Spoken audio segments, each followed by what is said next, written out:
Jeff Snyder here at TheWrap Sundance Video Studio. We're sitting down with Andre Hyland, the director, writer, producer, editor, and star of the hilarious next movie, The Fourth. Hello. Thanks for coming in, man. Yeah, man. Thanks for having me. I saw Andre's short film a couple years ago, Funnel, here at Sundance, which put him on my radar. So did Funnel open some doors? I know Bob Odenkirk presented that short. Yeah. Did you get a lot of attention a couple years ago, which led to this? Yes and no.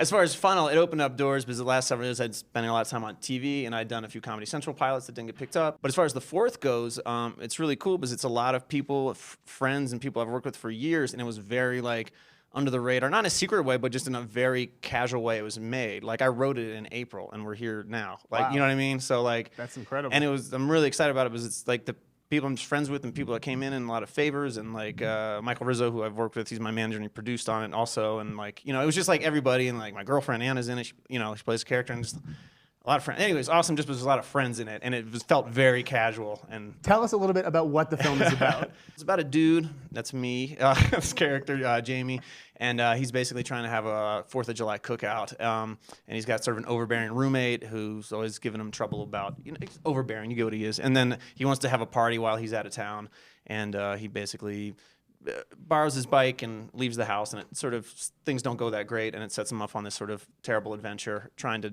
accomplish the most simple task. It's kind of this comedy of errors where you're meeting all people from all different walks of life in Los Angeles. It's kind of like if Curb Your Enthusiasm, After Hours, and Slacker all had a baby or something. Oh my God, that sounds like an incredible description. Tell us a little bit like about being essentially a one-man band. I mean, obviously you had a lot, Michael and a lot of other people helping you make this movie. But when you're wearing all these different hats, like how do you handle that juggling act? Well, originally sort of came out of circumstance. Like when I was doing homeschooling, I was going to Subway, and you start making videos then, and then just through high school and stuff, like, started off with like, oh, I don't have good audio equipment, so I don't know, just all these little hurdles you have to get over, and it was like, if I have me as far as acting goes, it's like, well, if I'm there, then I don't need to get someone to do this, and I already know what I want. So this is coming from that level, and just over the years, it came out of circumstance and just became comfortable. And like, it doesn't feel like, oh man, I got to direct this and act it and write it. It all just feels like the same thing, different phases of the same thing. You know what I mean? Were you like dead set on playing this character? Or like if you could have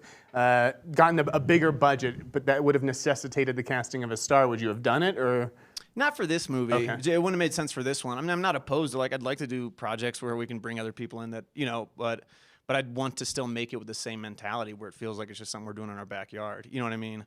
Without like the baggage of, or potential baggage of things. You know what I mean? I'd like to keep it that way. Did you shoot this kind of guerrilla style? Did you have to get permits? You're shooting all around LA. Both. Yeah. Okay. There's some stuff you can, get on the slide, and some stuff you're like, you can't. Or like, if you do, you don't want to get in trouble for it. So, sure. So it was a combo. It was like very much like the way I've done a lot of stuff. Like I used to do a lot of hidden camera stuff too. Not so much pranks. I mean, they're in that genre, but a lot of that TV stuff I did was like me going out on the streets as characters, more in the Borat genre, where it's like a character in their story and people who cross paths with it sort of, that's more where it happens rather than like, I'm going to pour water on this dude's head. What a dork. It wasn't like that at all. So I'm very, I guess, versed in doing stuff on the street and getting away with it and not causing much of a fuss, but getting what we need. Getting the fuss we need without, causing much damage. Thanks so much for coming in, man. Yeah, man. Really Thanks appreciate for having me. I'm going to go away now. Good luck.